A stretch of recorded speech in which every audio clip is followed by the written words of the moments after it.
আজকে তার জবাবটা পাইবেন। আমি কেমনে আপনার আমার সবার মনের কথা জানি? আমি খালি আপনার মনের কথা জানি না, আপনিও আমার মনের কথা জানেন। এটা আসলে পুরা জাতির মনের কথা। কি সেটা? এক নাম্বার কথা হইতেছে, ইলেকশন কি আদৌ হবে? 2 নাম্বার, ইলেকশন নিয়ে সবার মনে শঙ্কা কেন? 3 নাম্বার, কারা চায় না ইলেকশন হোক? এই 3 প্রশ্নের জবাব দেওয়ার আগে আমাদের এক লম্বা কাহিনী শুনতে হবে। আশা করি শুনতে খারাপ লাগবে না, কারণ এই কাহিনীর মধ্যে আপনার অনেক প্রশ্নের জবাব আপনি পেয়ে যাবেন। প্রথমে শুরু করি এরশাদ বিরোধী আন্দোলন দিয়া। এরশাদের বিরুদ্ধে আওয়ামী লীগ আর বিএনপি এই 2 রাজনৈতিক দলের রাজনৈতিক লড়াইয়ের ফলে এরশাদের পতন হয়। মুজিবের বিরুদ্ধে কোনো শক্তিশালী রাজনৈতিক লড়াই রাজনৈতিক দলগুলো গড়ে তুলতে পারেনি। মুজিবের পতন হয় অপ্রচলিত এক শক্তির হাতে। আর ওই পলিটিক্যাল ভ্যাকুয়ামটা পূরণ করার জন্যই বিএনপির মতো একটা দলের জন্ম হয়। তখন এমন কোন রাজনৈতিক দল ছিল না যে ওই পলিটিক্যাল ভ্যাকুয়ামটা পূরণ করতে পারে। হাসিনাকেও কোনো রাজনৈতিক দল উৎখাত করতে পারেনি। এমনকি হাসিনার বিরুদ্ধে কোনো রাজনৈতিক দল লড়াইও তৈরি করতে পারেনি তেমন শক্ত কোনো। হাসিনার পতন হয়েছে রাজনৈতিক দলের বাইরের শক্তির হাতে। এই বাইরের রাজনৈতিক শক্তি শুধু ছাত্ররা না, রাজনৈতিক দলের বাইরের শক্তি অনেকগুলো ছিল, অনেক কয়েকজন দাঁড়ায় গেছিল। এরা কারা কারা? এদের চেনা কঠিন না। এরা এক একটা রাজনৈতিক লড়াইয়ের মধ্যে দিয়ে রাজনৈতিক শক্তি হয়ে উঠছে। আসেন দেখি তারা কারা।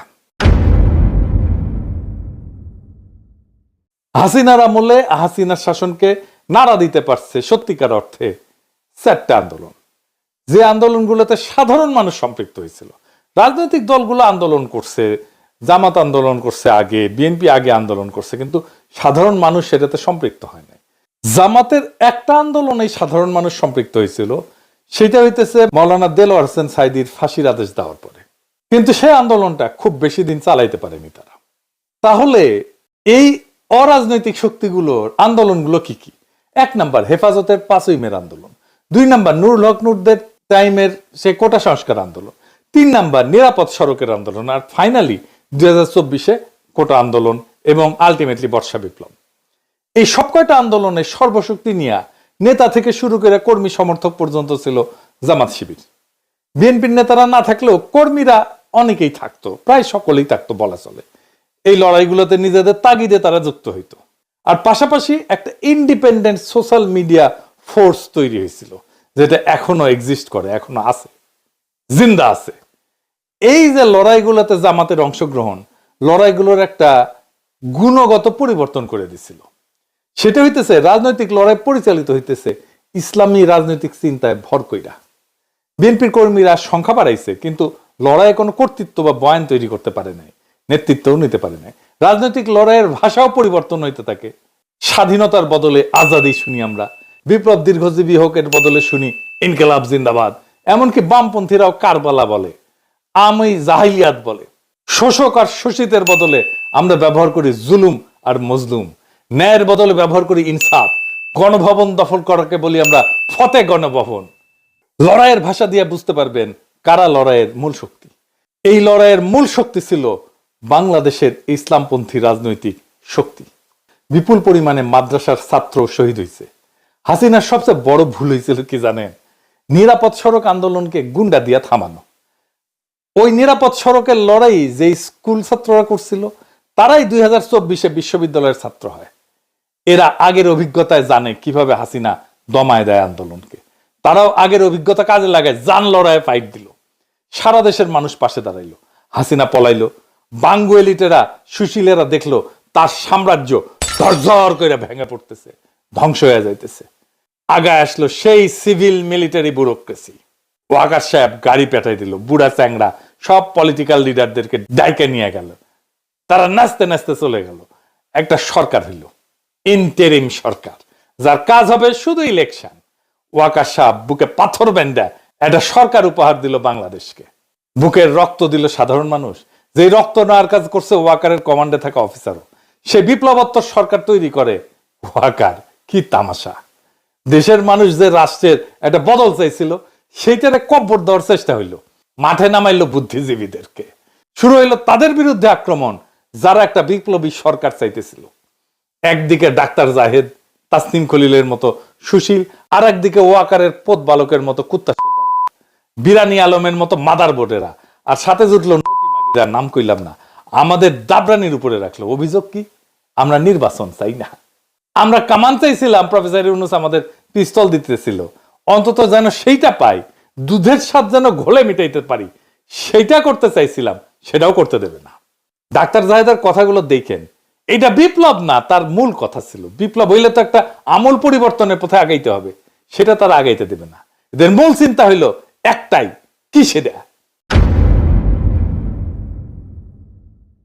সেই চিন্তা হইতেছে আপাতত তো ঠেকানো গেছে, ধ্বংস হওয়া এই এস্টাবলিশমেন্টটা যা এতদিন ধরে চলছে, কিন্তু শেষ রক্ষা হবে কি?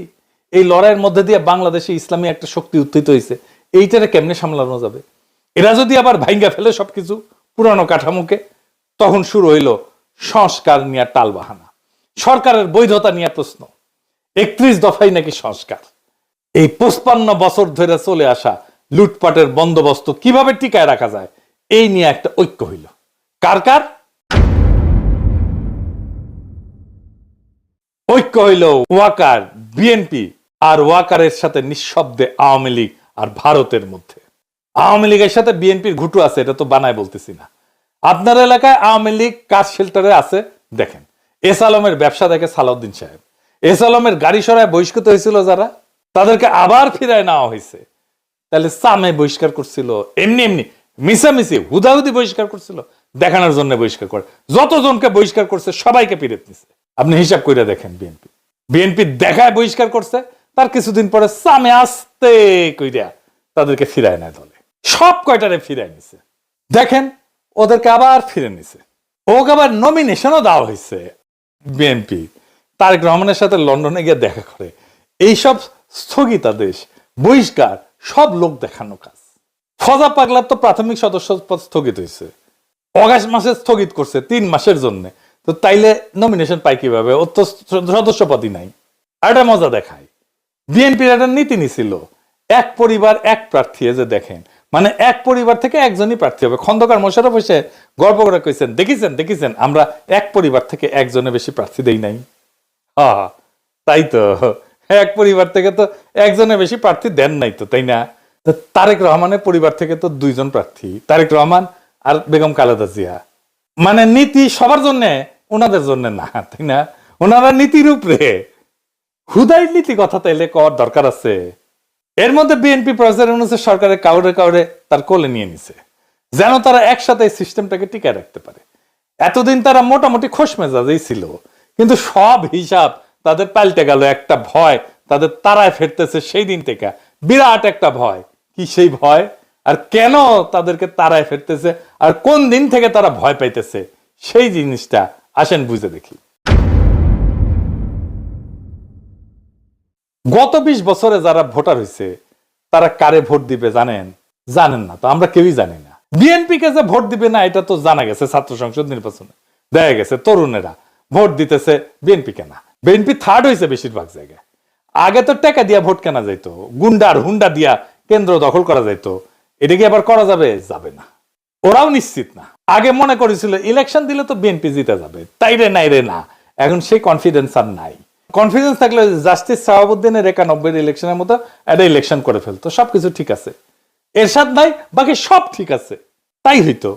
ওইটা করলে একটা মোটামুটি ফেয়ার ইলেকশন দিত। যদিও ফেয়ার ইলেকশন দিলে 91 মতো চমক আসতে পারে। 91 কি হয়েছিল জানেন? আর্মি, প্রশাসন, পুলিশ, ব্যুরোক্রেসি, এমনকি বিএনপিও মনে করেছিল আওয়ামী লীগ ক্ষমতা আসবে। ক্ষমতা আসলো বিএনপি। ওই একই অবস্থা হবে এবার। আর্মি তো বিএনপির সাপোর্ট দিতেছে, ওয়াকার দিতেছে। প্রফেসর ইউনূসের সরকারের কিছু উপদেষ্টাও কাজ করতেছে বিএনপির জন্য। কিছু যে ভিড়িছে, বিএনপি কইছে আপনাকে রাখবো আমরা পরের সরকারে, আর আনন্দে চলে গেছে আর কি। জামাত মনে করে যে বিএনপি ক্ষমতা আসতেছে, কিন্তু ডিপ স্টেট এটা মনে করে না। তারা সেই জন্য 2008 সালের নির্বাচনের মতো ব্যবস্থা করতে যাচ্ছে, যেখানে সুনিপুণ ভাবে গোয়েন্দা সংস্থা নিয়ন্ত্রিত একটা ইলেকশন হবে। বিএনপির সাথে ওয়াকার আছে, কিন্তু ব্যুরোক্রেসি পুলিশের পুরোটা নাই। এটাই বিএনপির মাথা ব্যথা, ওয়াকারেরও মাথা ব্যথা। প্রফেসর ইউনূসের বেশ কিছু উপদেষ্টা কবজা করে ফেলছে, তাই বিএনপি প্রশাসন আর পুলিশ আর ব্যুরোক্রেসিকে কিভাবে কবজা করা যায় এই গুটু করিচ্ছে।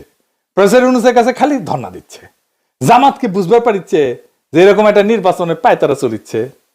2008 সালে কিন্তু বিএনপি বুঝতে পারে নাই, এমনকি জামাতও বুঝতে পারে নাই এমন ইলেকশন একটা হইতেছে। অনেকে মানা করছিল কিন্তু বিএনপিকে ওই নির্বাচনে না যাইতে, যেমন ফরহাদ মজার ভাই কইছিলেন।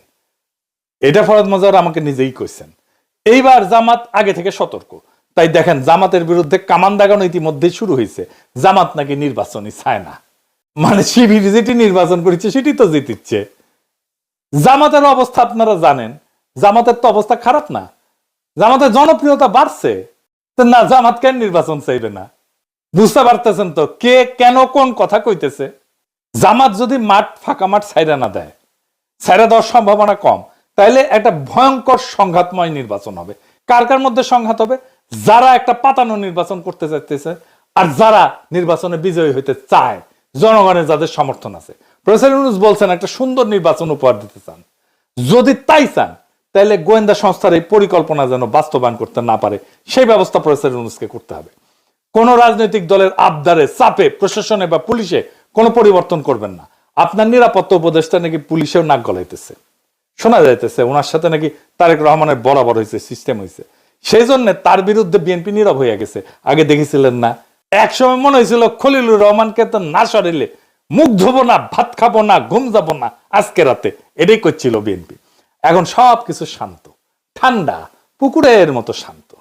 খলিলুর রহমান এখন তাদের সমস্যা না। ক্ষমতা একটা আশ্চর্য জিনিস, বুঝছাও? কত মানুষকে পাল্টায় যেতে দেখলেন।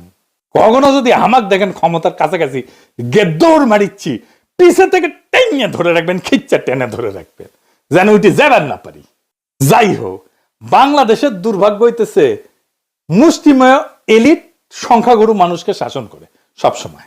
আর সংখ্যাগুরু মানুষ এই এলিটদেরকে উৎখাত করার জন্য রক্ত দেয়, তারপর আবার বুঝাই টুজাই আবার এলিটরা এসে বসে পড়ে।